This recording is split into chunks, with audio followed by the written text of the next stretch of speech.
Hey, welcome to Guitar Knobs, the guitars, gear, noise, and nonsense podcast, hosted today by these knobs. Tony Dudzik, Pick Guardian. Jared Brandon Wound Pickups. Hey, it's me, everybody, Todd Novak. We are super happy that you are along for the ride of the Guitar Knobs podcast. Welcome. Yay. We've got an incredibly fun episode this week. I'm super excited for this. This episode is Recording Studio 101. All right. What to prepare for as a guitar player. All right, this is going to be super exciting because we have someone in the studio to help us along with this. Who is that? Who is this? Jon Fintel from Relay Recording. All right. Relay Recording is a fine establishment in the Columbus area. A very reputable shop, as I understand.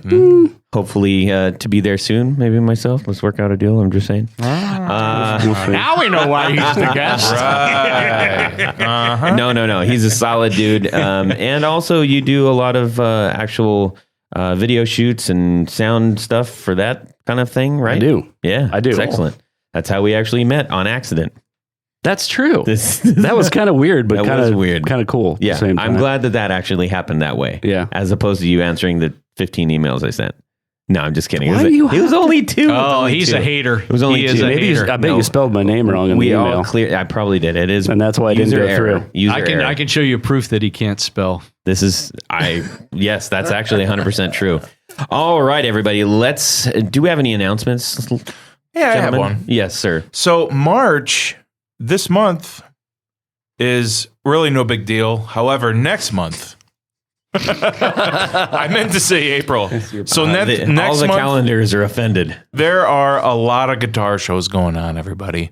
Oh, yeah. Yeah, so like the, let's see. April in is April chock full. 4th, I believe that will be the Indiana Guitar Show. No, the 4th, I think, is Chicago. Oh, you're right.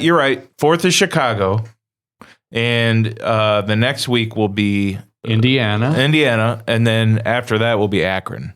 Yes. So there's a lot of guitar shows going on. There are. And there's plenty of opportunities to go and visit your local guitar show. This is 100% true, regardless of where you're at. This is ugly already. I know, it's funny. What do we do on this show? Well, I suppose we could tell everybody what we do on the show. That's kind of a big deal. Jared?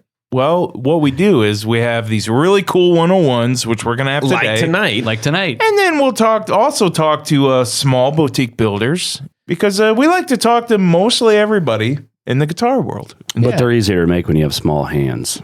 Yeah. Yes. More dexterity. Yes, right. and, So the small and in this boutique case, we builders. have a professional who is a professional at what they do. Mr. Professional. All right. It's going to be a learning It's gonna be episode, great. everybody. Yes. Gonna be great. Learn it while you can. So, let's talk about what we did in the music world this week, starting with Tony. Oh, for me? Yeah. Well, in the mail today was something that I think I find really cool. And I love ways to modify guitars without permanently changing them. Ah, yes.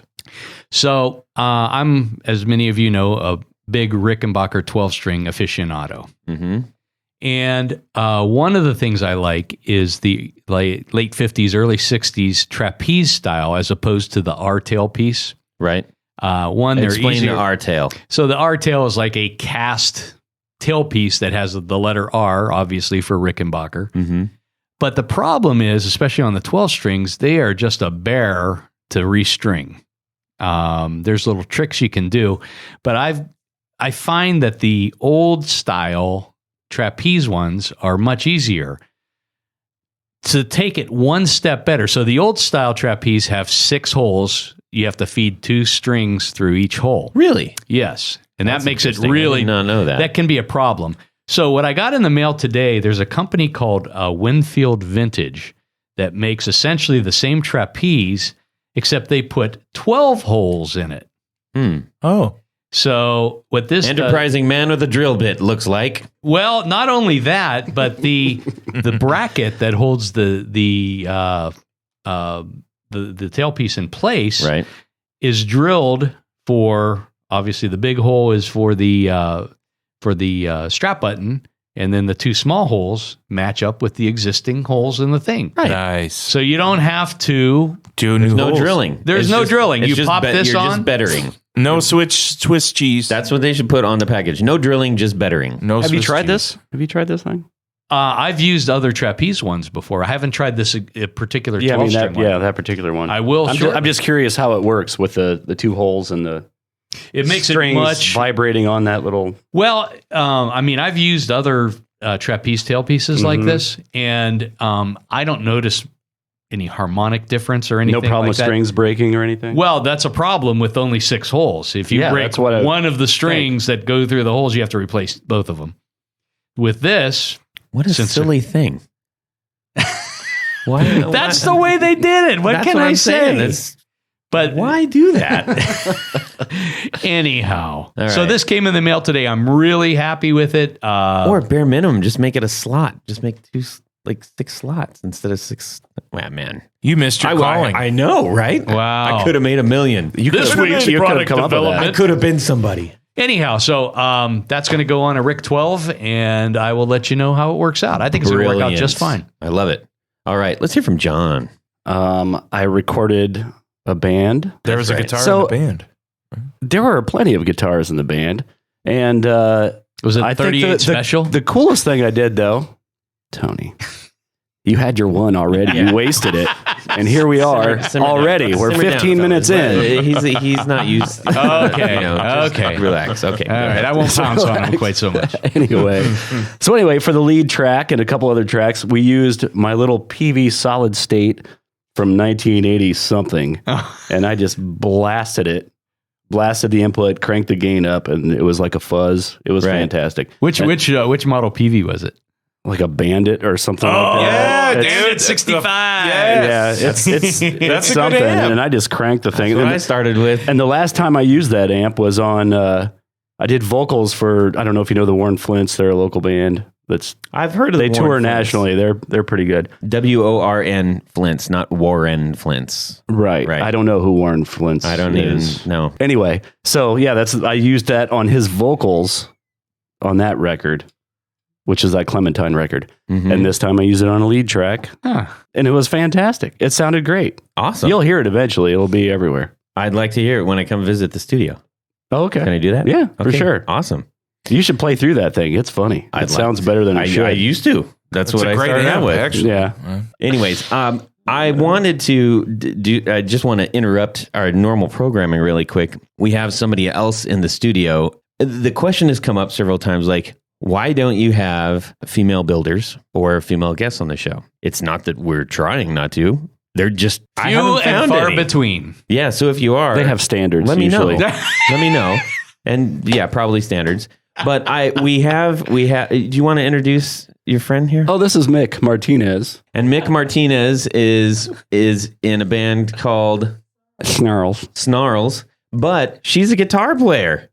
And I would just like to know, Shredda. and the rest of, I think, our audience might like to know, just out of curiosity, what do you play? What is your guitar? What is your rig? Just tell me your guitar and your amp and maybe your favorite 4 pedals real quick. I play a Fender Mustang, the blue with the tortoiseshell pickguard. Sonic Okay. Blue. Yeah, that's what I'm Yeah. talking All about. It's covered in stupid stickers too. Yes. Punk. And I play that through a Vox AC-15. My favorite pedals, your Walrus hat actually reminded me of this. I love the Walrus Voyager, and also I don't know how to pronounce the brand, but it's like NUX. I don't know if they just say Nux or whatever, but it's like this $20 chorus pedal that I got used, and it's actually really amazing. Nice. I love it. But That's yeah. I've never heard of that one. Of course. Yeah, that's about it, I think. Okay, that's cool. Well, thanks for sharing that. Of course. All right. No one escapes the podcast. We should say that she's taking some photos for John and for his She is. studio and yes. So there you go. Thank you for swinging in, and I think yes, she's taking off now. Everybody, so say goodbye. Bye-bye. Goodbye, Mick. Goodbye Thanks for now. sharing. Pleased to meet you. I'll miss you most of all. All right, Jared, what do you got going on this week, bud? Oh, man. So I got this awesome new amp, man. Actually, it's a very old amp. This particular amp is from 1978, and the brand is Premier. I think it's pretty much considered a practice amp. It is solid state, but I took a risk. I got it off Craigslist. Yeah. And that can be risky. yes, it can. But this thing is unmolested, untouched. Not it was. What's the speaker configuration?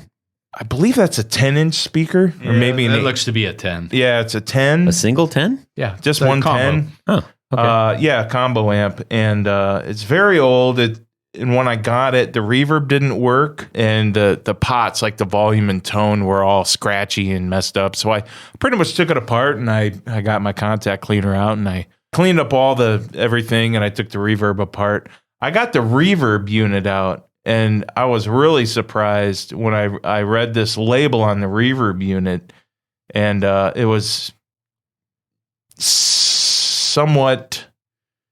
I'm not going to even say what it said, but it was made by a factory in Wisconsin, and Yeah. Well, we can. It was a very interesting thing that was said. I remember you showing that. yeah. So anyway, Anyway, it's a very interesting. Rather nefarious label, maybe. Back then this wasn't like a high dollar amp, but everything about this amp is considered high quality today. Like Interesting. everything was like I saw the pots and the things and all that stuff, and saw some German transistors and Yeah, no alpha pots in that thing. no, probably. it was all pretty much high quality stuff. Where is it made? This is made in. I want to say it was Wisconsin. made in Wisconsin. That's right. You Well, mentioned that's that. where the reverb unit was Oh, made, okay. but this was made in Pennsylvania. Oh, interesting. Yeah, so I mean, it's a American. great sounding little amp for what it is. You turn it all the way up, and you get a heck of a cool fuzz. There's actually a gain on it. Wow, It's interesting. that's cool. What all does I it gotta have come on over it? and hear it. What are all the I'll show controls you a on it? picture of it, but I'll explain. So there's a volume and a couple of tones. There is all the way to the right. There is a gain. You can also plug a foot switch in. Yeah, bass, treble, volume, What and is the foot switch for reverb? Or is there a tremolo on it as well? no tremolo. Or vibrato? There is a reverb, and you can Mhm. control the depth, of course. And then there is also a foot switch for the gain. So you can, yeah, That's kind of cool. yeah, it is. Not A gain is that's sort of odd for that era. Here it is. Here's Maybe a- like a unless second it's a- stage gain kind of thing. Yeah. But it's a great amp, and it's pretty darn clean. It looks really cool. It is, and I think I have an air conditioner that looks like. Yeah. exactly. It looks like a Yeah, that's cool. humidifier. You know or what that looks something. like? Yeah, It right. looks like if the rat was an amp. If the rat Exactly. pedal was an Totally amp, that's what what it it looks looks like. Yeah, For I mean, real. So I mean, it was only I 50 like bucks. I drove 40 minutes to get it, but it was only $50. I'll give you 51 for it. I'll let you borrow it for sure. I'd love to play it. It'd be kind of Oh, fun. absolutely. It's great. Especially when it's all dimed How out. about you, Todd? What's going on in your musical What's world this happening? week? In my music world, let's see here. Shoot, just last night I was looking at the guitar rig and I had some work to do, and I said, I'd much rather play guitar. So I went over, and right now in our band we've got a sort of an early Ramones length set. So it's short. We come in here and we smack you in the forehead with a little 2x4, and then we run. And a couple friends, Tony has been like, "You need more songs." I'm like, "We got songs, but How many songs do you have? 2. Right now we're playing a set of 8. That's It's like great. 20 minutes. Yeah, you could use a 25 few minutes, more. 25 minutes. Just take a Depends long how many break. jokes you tell. We'll right? take a long could. break in the middle. Yeah, we For could. So, extended solos. so anyway, You so I change said, your you know strings, what? and that's part of the act. I'm gonna get some new stuff here. I'm gonna see what happens. You want me to write a couple for you? Absolutely not. Okay. And I knocked out two that were. I was like, holy moly, these are actually like real contenders, not like just like, hey, maybe there's something here. Like almost full songs. And Wow. I shot them to my pals, and everybody's like, holy moly, what the heck? This is fantastic. Let's knock these out on Sunday. We give Todd a hard time about songwriting Yes, and you all do. that, but let me tell you something. It is extremely difficult to write a song. I've been playing for 30, 40 years. I don't know how to write no song. So I just wanted to put That's a that double out there. negative. I don't know how to write no song. or speak no Which English. means you do That's right. know how to write no song. I don't. Which, I don't. Yes. So, Anyways, I I appreciate admire that. you. Too. I admire you. I thank you for that, Jared. So anyways, that was really exciting because I Me was not like, so much. like, hey, boom, here's 2. Yeah. I only wanted 1. That's good. Yeah, I was excited about it. All right, It's a enough twofer. jibber jabber. Yeah. 1, 2, 1, 2, 3. 4 on the floor. All right, John from Relay Studios, Todd. give us your 4 on the floor. Okay. We're going to start with the first one. You don't want them all yet. No, I'm just going to feed them to you. One at a time. slowly. Yes, This pedal, he actually has it in the studio right now. So I brung it. yeah, Okay. This one is a Blackstone Appliances MOSFET. This is my favorite overdrive pedal that I've ever heard of all time, in my life, brilliant. because on so many levels, it's great. It has 2 channels, and it's in a regular, like one of the small MXR sized boxes. Yeah. Has a brown channel and a red channel. That's the only dumb thing about this pedal. When you're flipping the thing from channel to channel, you either get like an orange light or you get a red light that's very similar. Yeah, I remember that. I remember that. It's like, what am I doing here? But I have the red one just cranked to like Smashing Pumpkins level Nice. distortion. So I know you can hear it. It's no secret. Sure. It's a MOSFET pedal. So that's where it gets his overdrive, is a bunch of, like a number of them, a chain of them, Right. all distorting a little bit, as opposed to like the diode flip thing. And, Right. you know, so you don't get any of the fuzzy business on top. And it's been my go-to since I got it. And I never heard the thing, but I just read about it. And I thought, I'm going to get that. So I got it, and it just blew me away. And it has these little, like the knobs are not knobs, they're these little screws that are inset. So I'm the very guy. industrial. It is. It actually kind of looks like a Petty John pedal to a certain degree. It's got that sort of like hammered, Yeah, the hammered paint. hammered paint, yeah. and it's got the what you call it, the is that steel or aluminum? It's got like the industrial The faceplate. faceplate, Yeah, and yeah. then the screws. It means business. It's got- Reliable comes and to that mind. looks old. It's got Yeah. switches. So you could and run over it jacks. with a car or Probably. a tank. That's cool, Yeah. and I have played that, and it sounded really nice. Yeah, it sounds great. Cool. Looks And reliable. it can go into a clean amp and still give you that stuff. It's not relying on the amp. And that just Have you played any of their other pedals? what? Have you played any of their other pedals? That's it. That's the only They pedal have that in a version 2, as far as I know. Okay. That's all Well, they there you needed. go. Yeah. Then the answer is yes. I'd like to get another one, actually. Just to not have one on my board and have one that I can use Like in the studio that I can yeah. just screw with and do whatever with. Brad. But I love the fact that these things are inset, because I am the most famous like kicking knobs guy live. Right. So I'll just kick the knob, and then it just turns off, or it's super loud, and then I stomp on it, and everyone at the show is mad at me. Right. But I don't do that with this one. Number 2, I've got the Superpuss on here, which I haven't had that long. It's a way huge pedal. Uh-huh. And I really love it. It's an analog delay. It's simple to use. It has everything I need on it, and it sounds very rich. You can do all kinds of stuff with that pedal, and it has a tap tempo on it, which was, I had a Memory Man that I used for years, which doesn't have tap tempo, obviously. I had a Disaster Transport that I used for a bunch of years after that. It's a Cedar Point ride. Sorry, but it is. It's not Cedar Point, though. That's So Disney, isn't it? Hyper regional. The Disaster Transport? I thought that. No.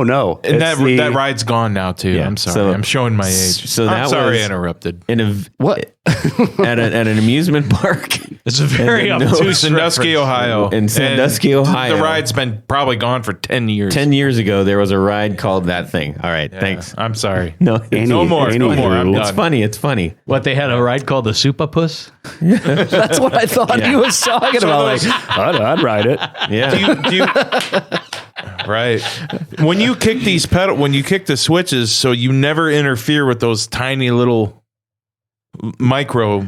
Right. Yeah. You can't make hand motions when you're doing a podcast, but Right. I have the Boss, He does. the Boss ES5 All the time. So that's why I got this almost solely for that reason, because I'm terrible at my foot accuracy is not good.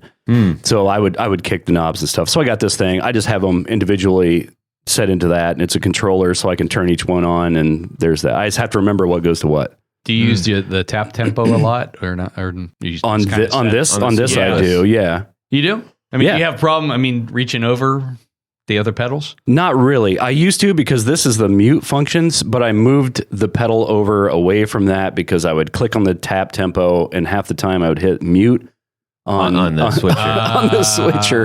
Yeah. And then I'd get real mad when it like, I don't have a temper, but when I do that, I just want to chuck this thing like across the room. Gotcha. I gotcha, man. Yeah. So I do the tap tempo on that, and it's great. So what made you go for the Super Puss? There's obviously loads of pedals that do that thing. I don't know. I think it was just the variants, and part of it is I got it on Reverb for a very good price. Nice. There you So go. I was like, It's always an incentive. that's the one. That's ding, going to ding. be perfect for me. Right on. It So looks cool. It's a great looking yeah, it's pedal. and it's a solid beautiful as looking rock, pedal too. It is, and it has like the depth and all this crazy stuff you can do with it, and you can do the different delays that you can change with this. Dunk, dunk. Right. This button is There's a middle button that you can select. the between feedback your button. You delays, can yeah. depress it and change. The Look it up, divisions. listeners. Yep. That's right. Look it up. All right. What's next? This warped vinyl Chase Bliss. by Chase Bliss, which is way more pedal than I should have. That is a lot. It's a lot of pedals. It's got dip switches in the back of it. I know. Yeah. It's like sorry. It's like Mark Wahlberg's third nipple. You don't need them. but you never know. Yeah, I'm never ever going to use those. Yes. Um, But there there are are 6 other knobs. Yes. Holy smokes. Exactly. Yeah. 6 other knobs and switches. And that's right. There are 3 toggle switches in Yeah. addition to that. Yeah. Which I leave it where it is because I tried the other ones. They were a little There's 4 toggle outlandish. switches. I just okay, Todd. 4 Holy toggles, smokes. 2 foot switches, 6 knobs. 23 dip switches. Yeah, that's a lot. That's Right. a lot of Yeah. pedal. But so tell us what you love about it. It just does that warpy.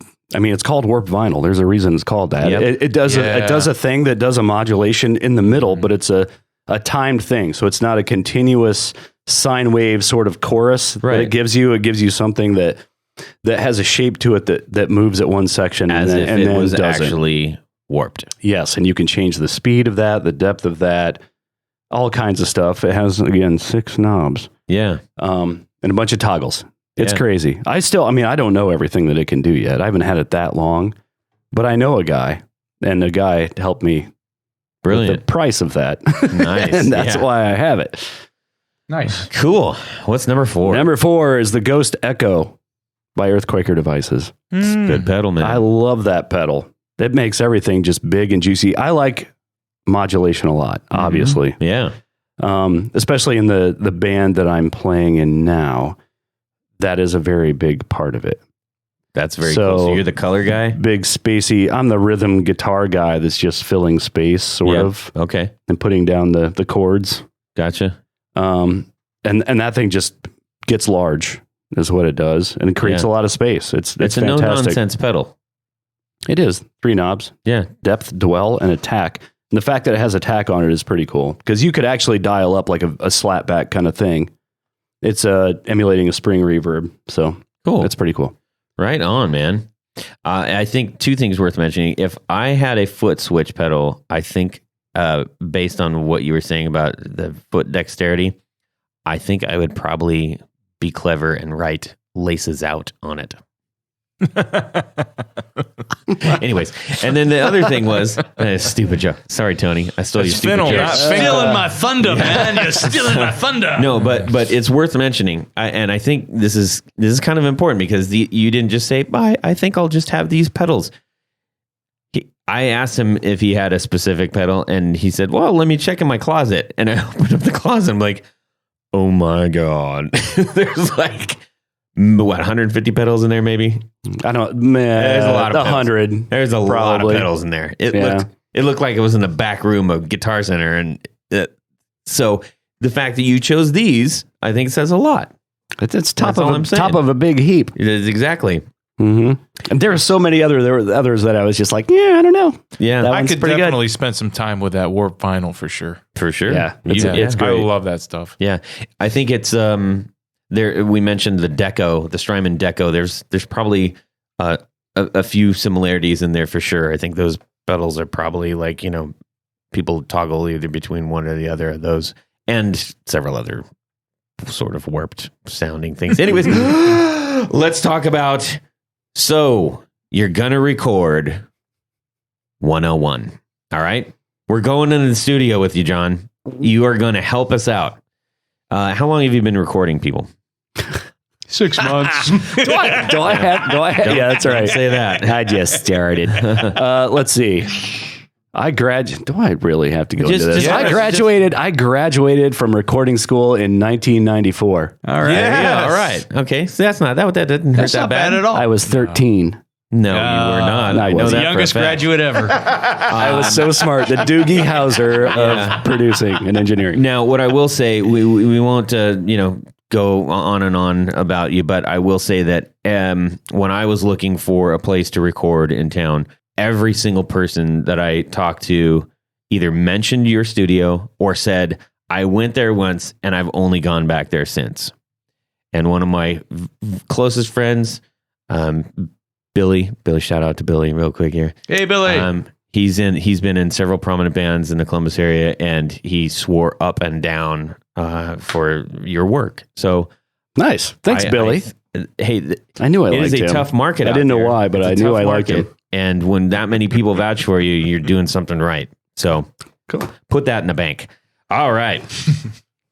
Let's get down to this. I roped him into this because of all of the things that I heard about him, as I just mentioned. So I figured he's got experience. I went down to the studio to check it out, and we had a great time. You showed me all around. You have a really nice studio. All the tools that you had access to and like loads of amps.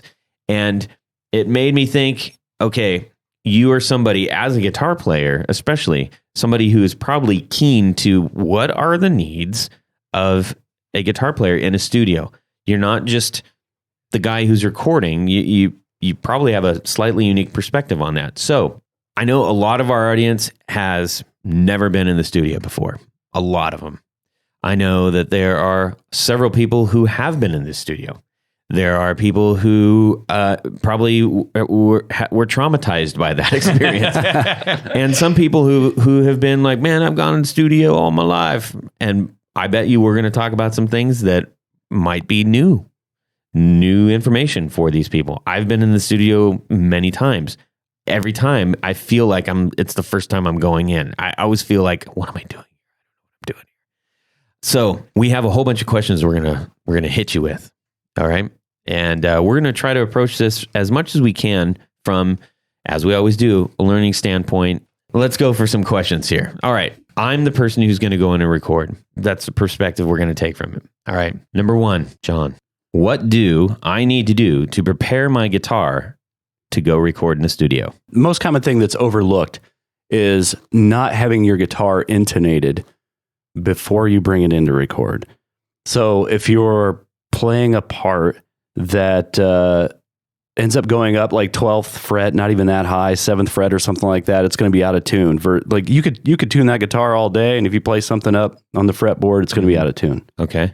And that is a real pain to get around. Let's just very briefly talk about intonation on a guitar. Like, we won't deep dive on it, but So intonation is basically changing the scale length based on the string slightly, enough so that everything plays in tune. And what you're talking about is most notably on the G string. If you play, the G is notorious. If it is not intonated properly, it just goes sour. Oh, yeah. Really, Especially really on a fast. Gibson, oddly enough. Yes. They're Absolutely. the worst with the G string. Sometimes you can't even tune it right. Yeah. Well, they G is in the name of Gibson, so I think that's all. It's part There of it is. their strategy. all right. So So basically, it's the adjustments usually at the bridge, the although little they're- saddles that are sitting in there with the and groove in you it. can slide them back and forth, and basically you start. Usually, your high E is the actual scale length. So if it's a 25.5-inch scale fender. The distance from the nut to where the string sits in the saddle is 25.5 inches. Right. And then the strings vary from there. And usually like your low E is back a lot further because Right. the thicker the string. And that's why they're all staggered. Correct. So for an in-depth understanding of how to intonate your guitar, all you got to do is go to YouTube, and there's like 10,000 videos on It how has to a do lot that. to do with the 12th string or the 12th, The 12th fret. fret. Yeah, that's Basically that's the the- midway point between your scale And if- for right. the most part. If You you want- have a loose tremolo or a Floyd Rose or something, that could be a nightmare. Yeah. Especially if you're going into drop D or something. Agreed. So take your time and learn all about that, because that is one of the fundamental things that can help your guitar tone out. And get a good tuner. And get a good tuner. Yeah, it has to be very accurate or it's just not going to work. That's true. Right. Yeah. That's true. And fortunately, there are loads of those available now. It didn't used to be like that, but now there are. And there's plenty of great ones that you can download as apps for That's true. for your phones. That's true. Yay. All right. It really, a tuner pedal should be someone's 4 on the floor because it's seriously probably the most important pedal. Yeah. It might be. It might be, but Not- it's not in your very band. Exciting. Not my band. Oh wow, dang! Latent slap. All right. And So- what about what else? What about strings? If you're going to change the strings, you should change the strings, but you should do it the day before typically. Okay. You're paying for your time at the studio. Right. Well, you don't want to sit there and change your strings, although you can do it while I'm setting up the drums because you got Right. time. Yeah. But right. But getting to the actual like purpose of doing it the day before, does it have anything to do with stretching them properly? Yes, because if you just put them on and then you're playing, your tuning is going to be much more frequent. Gotcha. But it'll it's more still likely to go out of tune. But I mean, we tune after every take, so you're playing it for 3 minutes, and then you're tuning again. Okay. but it's still going to sound much better than 8-month-old Absolutely, ratty yeah. strings. Yeah. So If your options are not changing the strings or changing them when you get there, I'll take changing them when you get there. gotcha. Because I'm gonna like seriously, I tell people to tune after every take, and they get tired of it. And But You yeah, know. but that's keeping it by Right. the time you get to the 10th song, you want it to sound like the first one. right, as- and at least as good. You don't want to get to the end stage of mixing and be like, well, this guitar's out of tune. Yep. Exactamundo. Do you like chorus? Good. Maybe Yeah, exactly. maybe even 2 days before to give a proper stretch on them. Yeah. Well, depending on if you're going to practice though before you, because that's really the most important thing Right. is knowing your parts and playing them well. So if you're going to practice like you should, I'd rather have you do all your practicing, change the strings, and then come in the next day. Okay. Sounds good. Good point. And you just touched on something, which is I'm gonna guess that you don't want me trying to figure out guitar parts in the studio. Oh, maybe you do, because hourly rate. But He does a thing. but it's also a pain I in the am neck. not that guy, Yeah. Tony. It's also a pain in the neck for everybody waiting around for you to do that. Yeah. Yeah. It is, and it flows better if you know what you're going for and Right. have a vision for the song. I mean, Sometimes that you have being to said, do it, sometimes you have a vision for the song and you just don't see very well because your part is terrible. Right.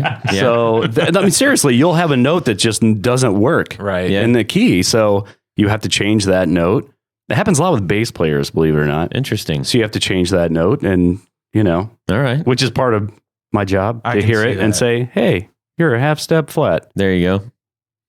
So Excellent. All right. Lots more questions. I love this. This is so fun. All right. How do I handle my amp situation, John? I play in my house, or maybe I have a live rig, or maybe I've got a Marshall stack or a Fender Twin. How do I handle going into the studio with my amps? The big question. so your question is, do I bring my 2 412s and my Marshall head, or do I not? Maybe. It depends on what kind of band you play in. B, or 2, it depends. It depends on how we're recording this. I've done some things where it was everybody live in the live room, the big room, Right. with no headphones. So it matters more then than it matters when everything is isolated. Okay. If it's isolated, I don't care what you bring, volume wise, Okay. because it's isolated. So you can bring in your big giant Marshall and crank it and everything's all good in the hood. All good. Yeah, Okay. I got doors. All right. So yeah, but I mean, if it's super loud, if you have that many speaker cabinets, they're just not needed. It's not going to do anything for you, but you're going to hurt yourself. So there's no, is there any issue between what a microphone can handle? So like, let's say, man, I want to get my amp sounds amazing when it hits 7, but 7 is, incredibly loud. Is there a threshold at which the microphone is not getting that true sound anymore? Some microphones, yes, and some really the limits are pretty high. So you're probably not gonna. And when you put a mic on a cabinet, you're still, even if you had 2 412s, you have a mic in front of one of those 412s, and you have a mic in front of one of those speakers of the 412s. So it's not really going to do anything. You put a dynamic mic on it if it's ridiculously loud. I usually record with ribbon mics.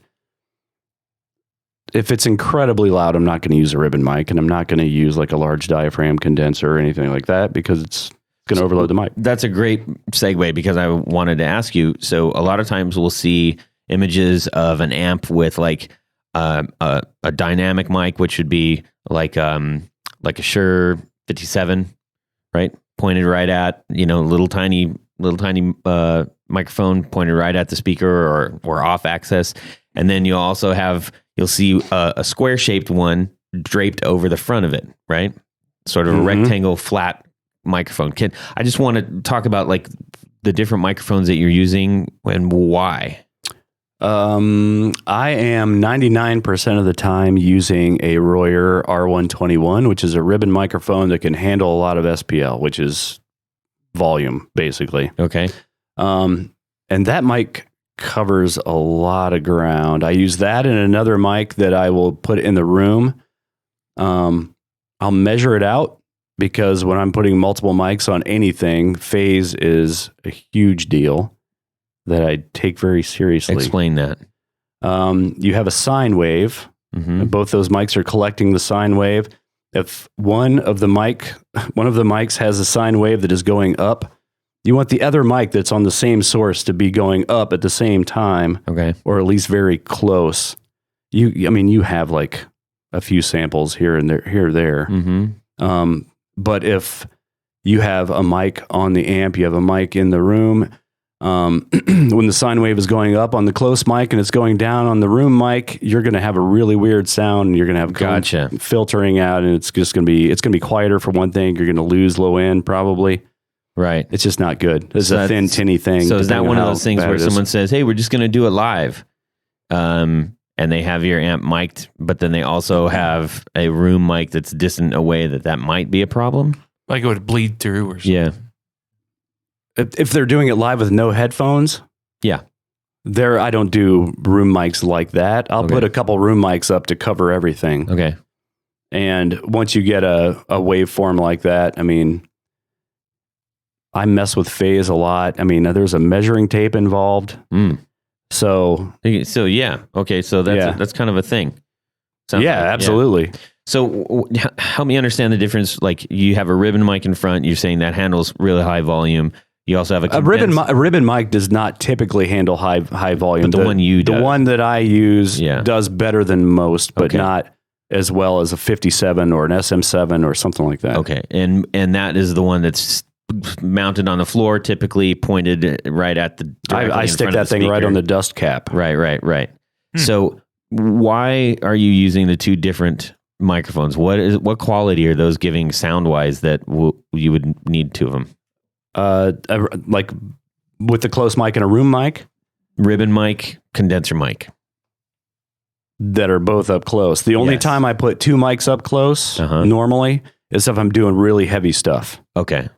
Like punk stuff, metal stuff. Okay. Then that's two mics right on it. And again, I'm like matching diaphragms inside the mic to how far they are from the speaker. Tonally, are you getting the same experience? A condenser will typically have a high, like more bright, like they'll be brighter. Okay. I know words. Yes. They'll have more treble and a little bit more bass. There'll be a little bit more of a curve normally, depending on the condenser. The ribbon mic is a little bit darker typically, but it covers the guitar land frequencies very well and very accurately. And ribbon mics take equalization really well. Okay. So if you have to make it a little bit brighter, you can do that and it's still going to sound great. Right. Because it's just accurate and very sweet sounding. Okay. Gotcha. All right. That's Just what like I was looking you. for. Just like Perfect. you, Todd. Just like me. That's what everybody says. Do you normally prefer somebody bringing a smaller amp in? I mean, does that make your job easier, I guess, is where I'm going with that. If it's a small amp that sounds good, Yeah. then yes. Unless we're doing the live thing with everybody in the same room, then I need it to be roughly something that matches the volume of the drums. Because if I have something that's really small out in that room, I'm going to turn that thing up to where I need it, and it's going to have tons of drums in it. Okay. Yeah. And so everything's relative when you're So talking it's about almost, if you're doing a live recording, you want basically live rigs for everybody. live rigs where people know, like have a, Yeah, they've played that out and they're not relying on microphones to do all the heavy lifting. Right. Right. Gotcha. Okay. Excellent. Oh, this is so great. I love it. All right. Next, I'm going to go for cables.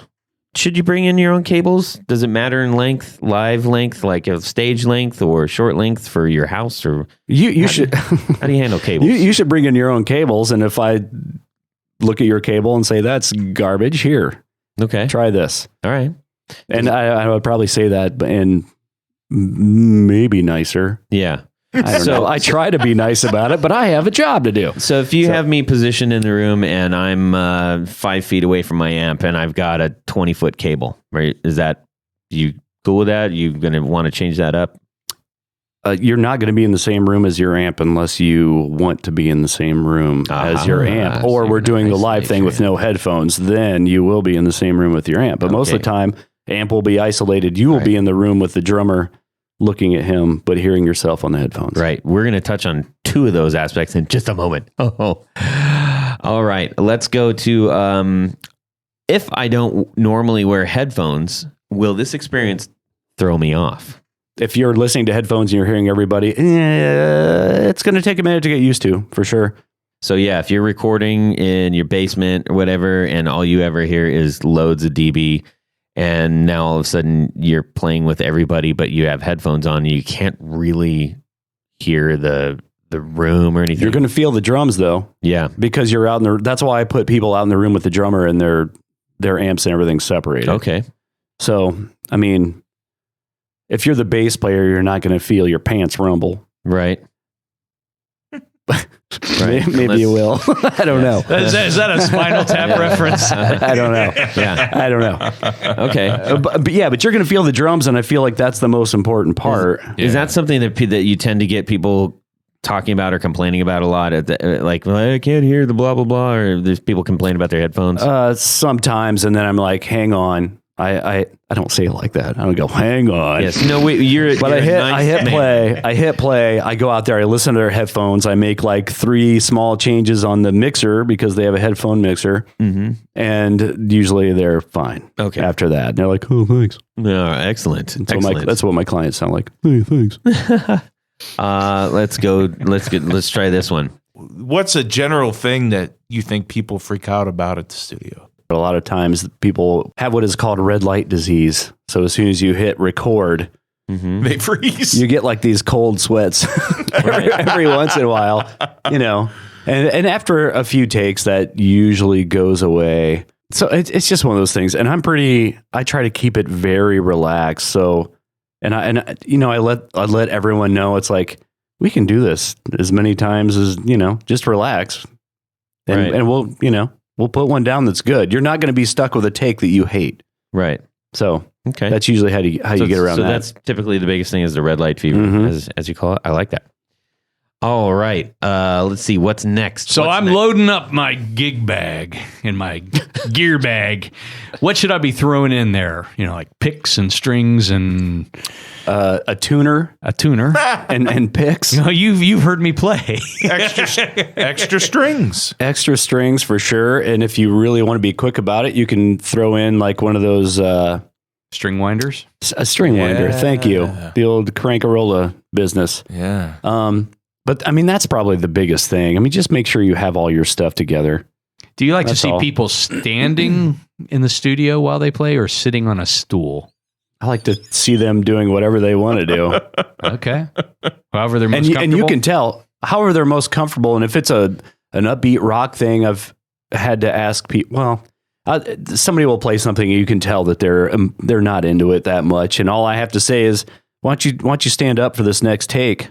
And that will make all the difference. Yeah. Yeah. I could see where that. So Yeah. Gotcha. I don't like stool sitters. I think I No, said you- that on a previous episode. You did.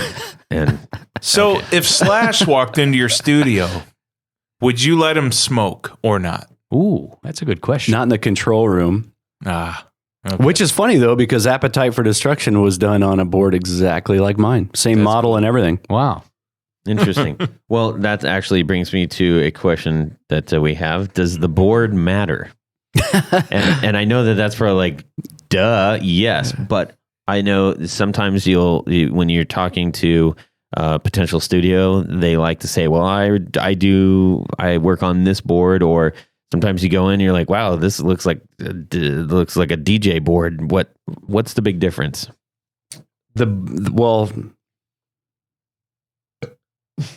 Sorry, but all right. The board matters, and it doesn't have to be a board. There are a lot of different ways to get to where you need to be. Okay. The board is how I get to where I need to be. Okay. So it has a bunch of fantastic mic preamps, and a bunch of EQs that come with those mic preamps. And it also, I mix through it. So I'm splitting when I use Pro Tools, I'm splitting everything out and going through the board, and what it does in summing and with the EQs and everything else. It's So amazing. So I think that is a point of differentiation, because I know that there are those who will record and then take that recording and mix it elsewhere, Mhm. or mix it on a different computer. Are you saying they're recording at home, or they're recording at another, they're recording or anywhere? They're recording wherever, and then they will mix it on a different computer. Mm-hmm. So it sounds like what you're doing is you're recording and mixing off of the same exact board. So I'm just assuming that there are some benefits to doing that. I don't know if there are benefits using the same board going in and out. Okay, that's just what you do. Yeah, because you could go in using my board and come out using a different board and still get the benefits of that board versus my board. Okay, Yeah, but it's still like a higher quality board, which is, like a vintage British console. right. Is Yours is what we're you dealing gotta- with. So it's What do you have? it's a Trident, Trident. 80B, ADB. 1983. Nice. It's big. I mean, it's real It's big. It's it's over 8 feet, 750 pounds. Yeah. Jeez. When you're rehearsing in a studio and you have the setup that you typically use, or you're playing in your live setup, it's usually all for one and one for all, and you're all in the same space. It's not always the case when you go into a studio. So explain what that experience is going to be. When you come into the studio, you're not going to have everything in the same room, for Okay. one thing. Anything that is loud is going to be separated. So the drums are going to be in the largest room. The bass will be I usually put it in the room that I have my grand piano in. And then I have 2 other rooms that I'll put 2 amps in. So everything will be split up. And then I'll do a scratch vocal, typically, that is, I just put them in the room. I try to have everybody in the main room with the drums. Okay. I think Including the that's, vocals.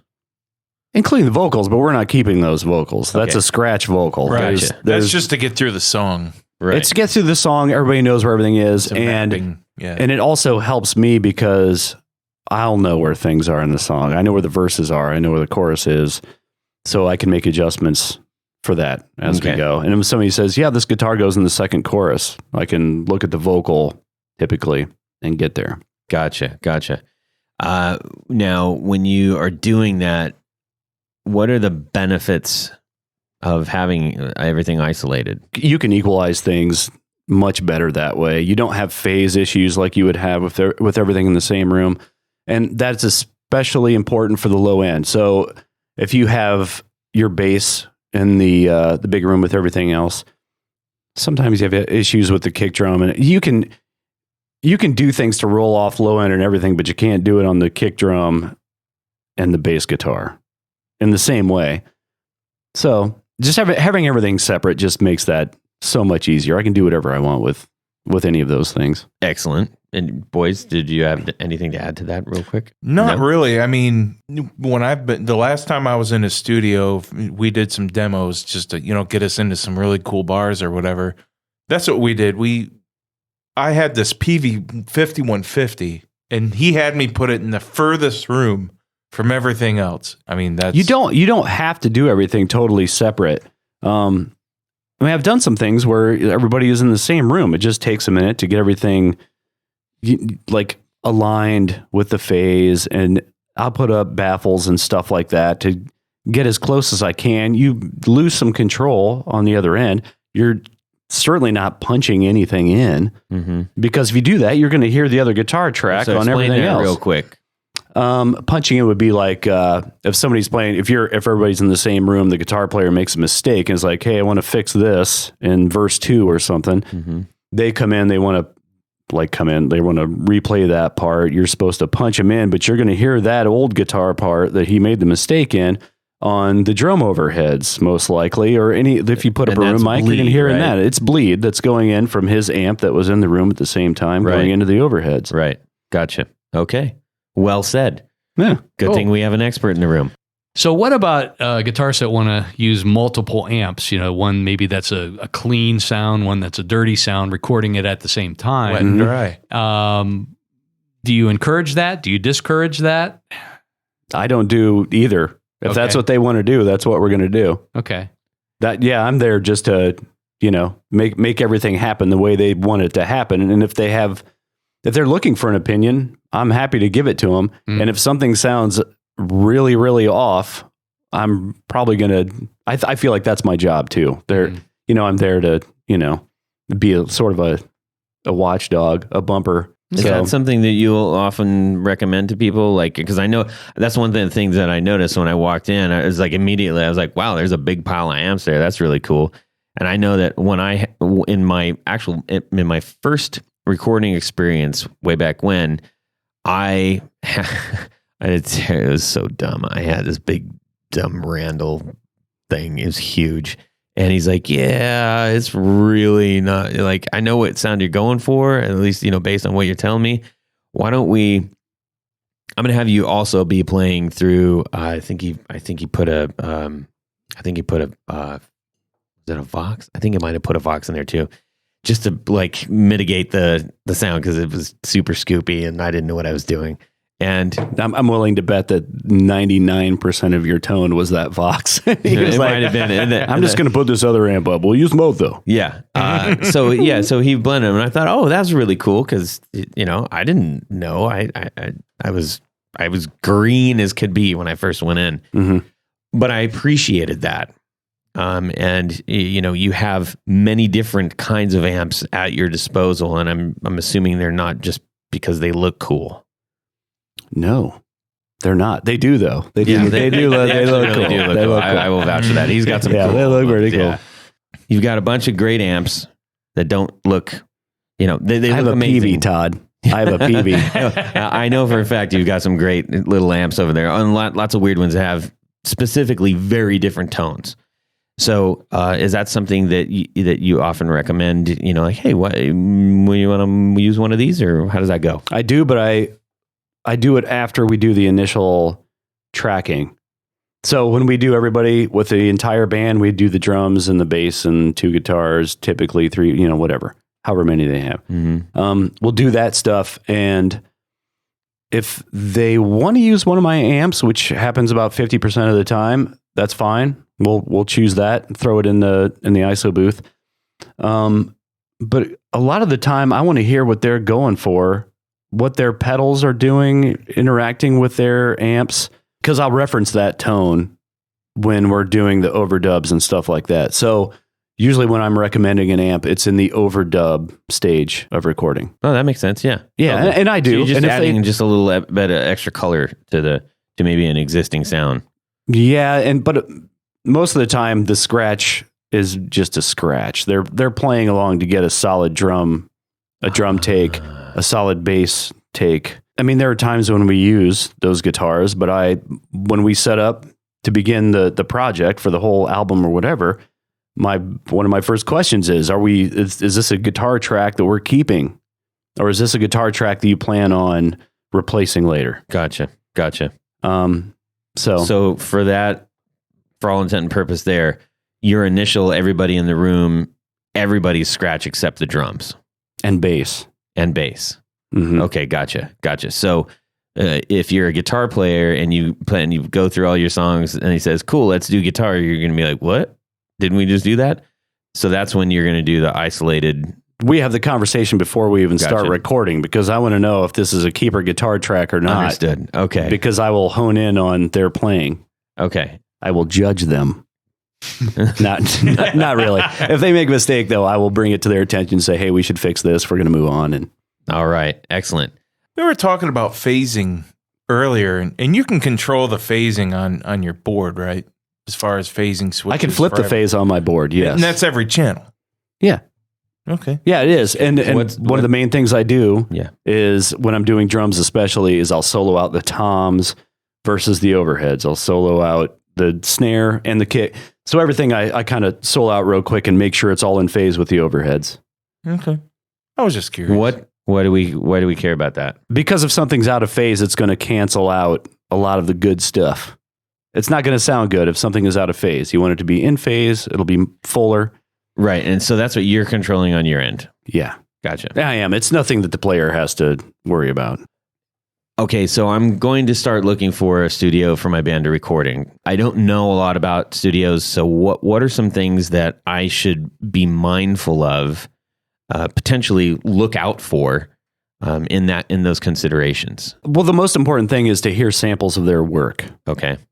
And if you like the samples of their work, I don't know if there's that much of an issue. You should feel more comfortable going into that studio. Find out just the size and if it's going to accommodate a full band, because you're going to want to play with a full band. Mm-hmm. And if it's just like a guy with a computer in one room, that's probably not for you. Mm-hmm. Mm-hmm. Okay. But that's about it though.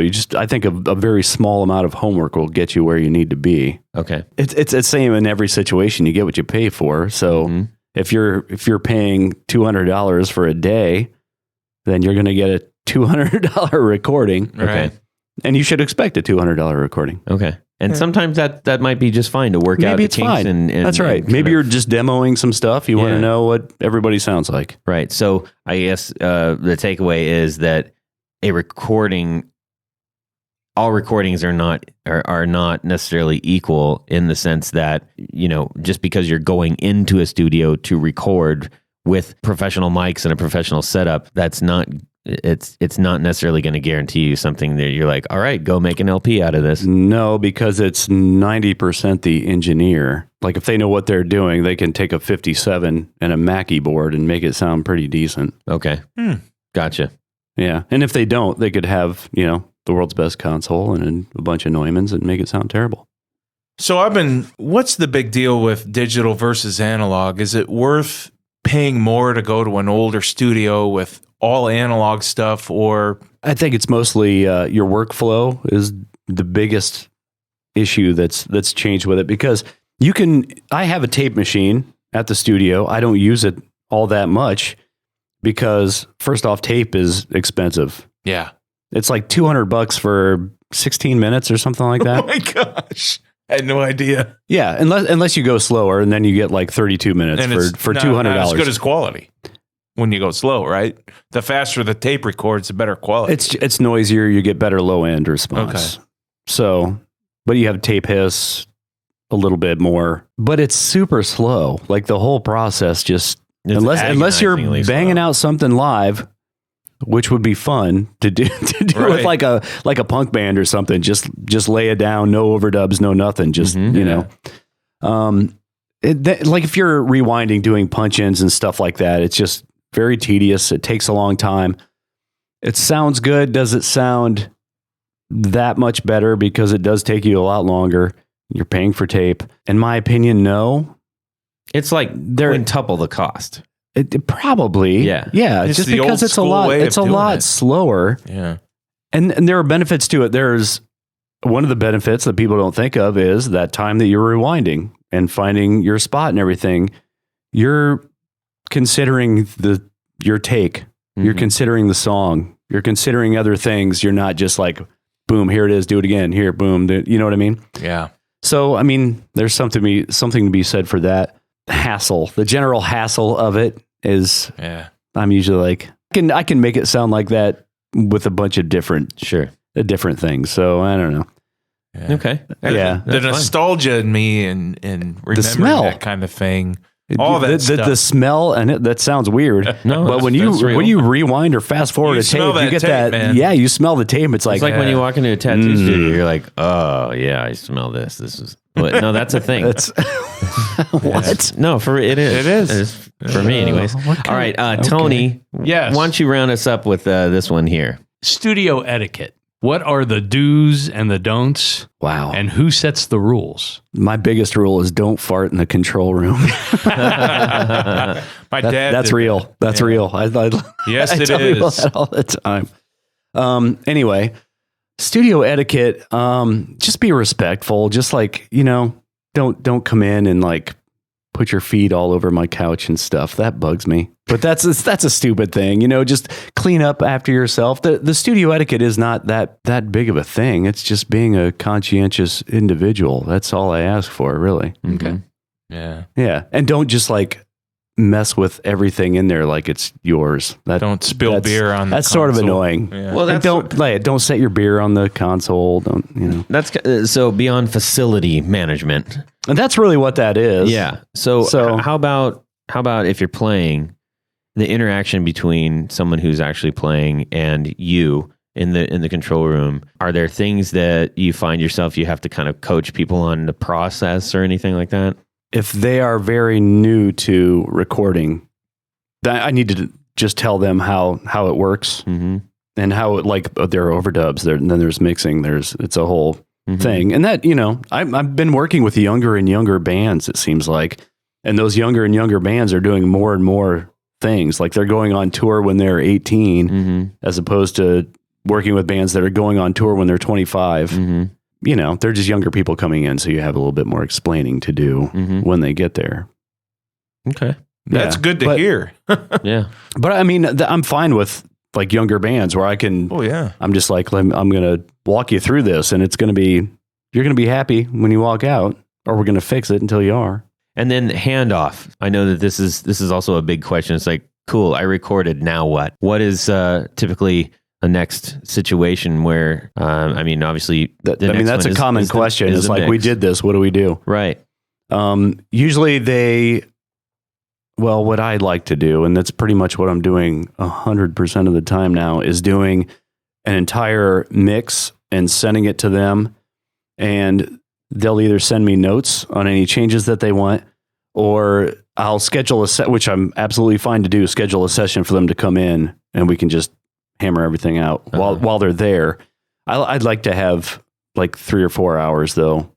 Of you just spending time with them. Without like 4 guys on the couch behind me Right. talking. Right. Backseat driving. Yeah. Right. Well, backseat driving, but even them talking amongst themselves is just sort of a distraction. Sure. Okay. And that's a pretty interactive thing once you do get to that point and say, all right, everybody, we got a mix. Now let's start to. For sure. Okay. Gotcha. Cool, man. Any words of advice you want to leave us with as far as a guitar Practice to player? a click track. Yep. Oh man, that was a big one. yeah. Okay, explain that. That I feel like you have your pitch Or and is you that have your time. Or is that tell your drummer to practice to a There's that too, but this is called guitar knobs. Yes, this is true. He's got a So yeah, That'd be on the Drumheads podcast. Yes, I mean, I recently experienced something like that, so I was, Well, there's a lot of drummers who have never played to a click track before, and it's really, I mean, it's like disorienting to a lot of drummers. that is true unless their time is kind of decent because they have decent musicality as a human. So the lesson is you can just blame the drummer. That's not the lesson. know your stuff when you come into the studio. The lesson is if the drummer does a fantastic job and everything is to the click, has a great feel, and you come in as a guitar player and you're just way behind, you're lagging, or you're ahead of everything, you're just rushing everything. right. I mean, it like And that's it probably when ruins that red light fever so kind many of things. like red light syndrome kind of maybe can. Some people agitate just that, can't yeah. keep time very well, Todd. That's true.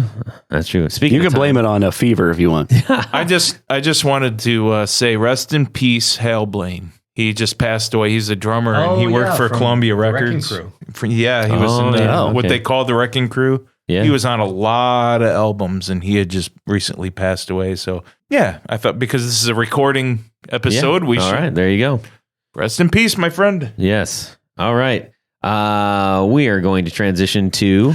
Would you rather? Okay, this week's Would You Rather. That was a good one. Thank that was you. good. I like it. So we have a new addition to our Guitar Knobs Facebook group. Welcome, Matthew Lee Mills. And his Would You Rather is, would you rather have the amp of your dreams or would you rather have a super fun pedal board? What would you rather have? All It's right. either one or the other.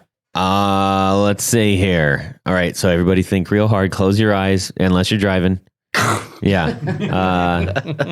And then, or have somebody else take. No, I won't even say that.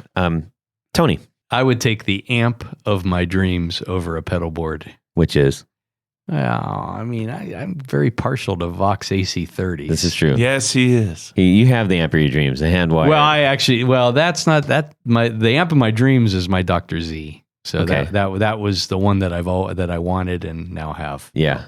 The Maserati. The Maserati, which is an AC30 on steroids. Yeah. Are those made in Cleveland? Yeah. I would really like to. I don't have one of those. I should. You should have one of those. Yeah. Can I have yours? Okay. All right. Yeah. Jared. This was tough because I don't know. I really like it. I think I appreciate a really, really good amp. I'm gonna go with the amp, and I'm gonna tell you what amp I want and what I'm really wanting right now. I want a JCM 800. Okay. Either 100 watt or 50 watt. I think the 100 watt because I think that's closer to the original schematics of a Super Lead, if I'm not mistaken.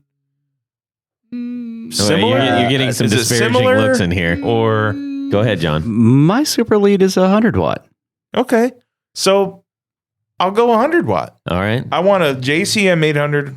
You can't handle 100 watts. I think you should 100 go watt. 150. Go 150. 150. 101 watts. I had a PV Road King at one time. Those Oh, the one with the 6L6s. yes, that will crumble your house to the Six. ground, turned all the way. Yeah. Well, we don't have to worry about that. I would rather take the JCM 800 amp over the Okay. pedal board. All Although right. I love my Neutrons. Yes. All right. John. Let me ask one question. How bad is the amp that you get stuck with when you have the good pedal board? Ooh. That's not defined. So I think it's just one or the other. I'll all- take it's- the amp. There Okay. you go. Ugh. And which amp am I picking? Sure. I'm taking my 72 Super Reverb. All right. Okay, I can see that. Ooh. I It's can a see ringer. It cannot make a bad sound. Okay. Excellent. Excellent. That's right up there with the Vibrolux. Todd, what are you doing, brother? Yeah. You know what? I'm still very much in my PV Bandit. Yes.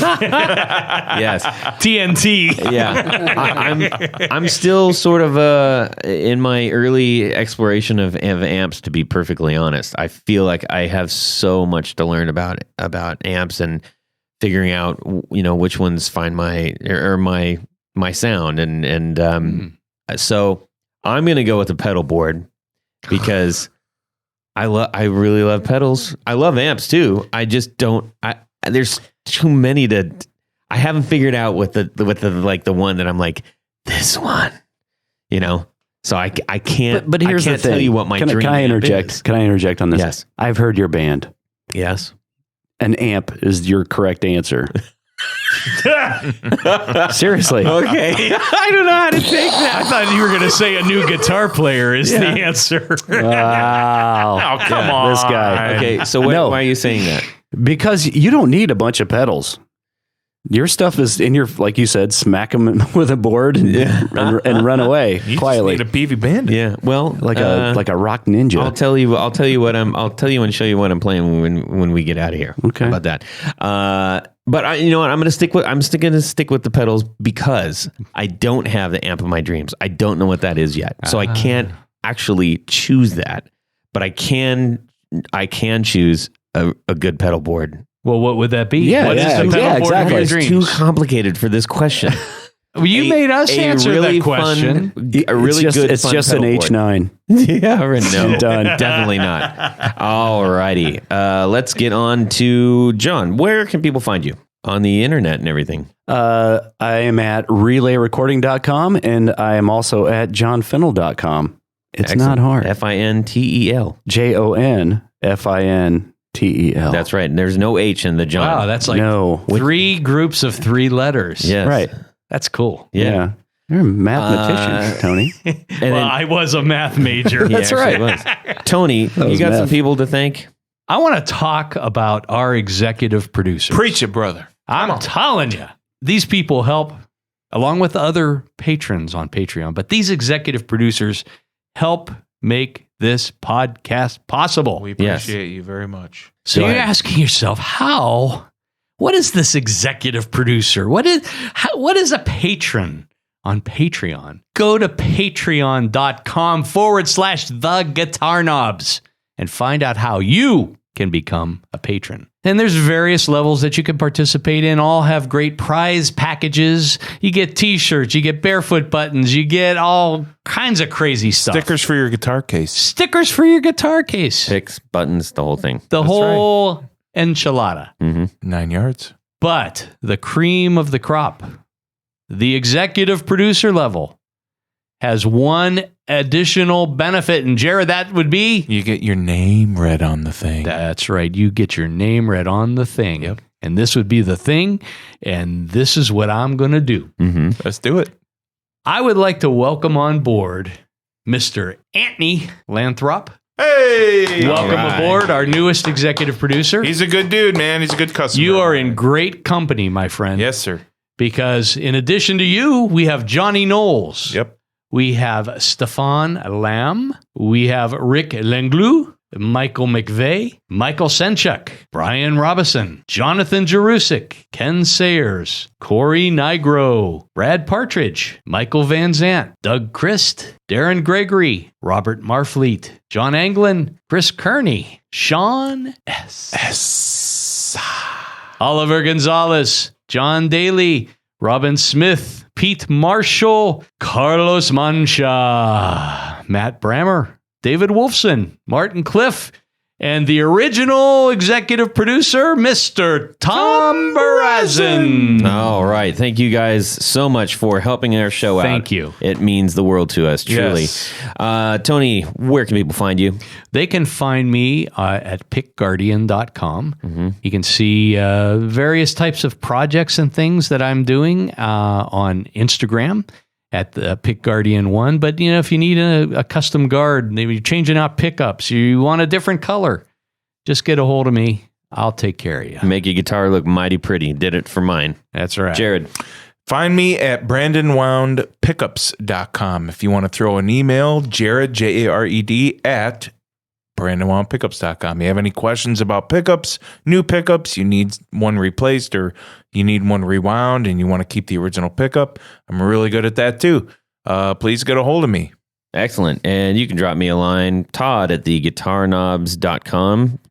And you can also DM me on Instagram at Guitar Knobs. and we will talk about things. Please send us your Would You Rathers as well, because then we'll go ahead and read them on the show, just like we did today. Yep. Yes, sir.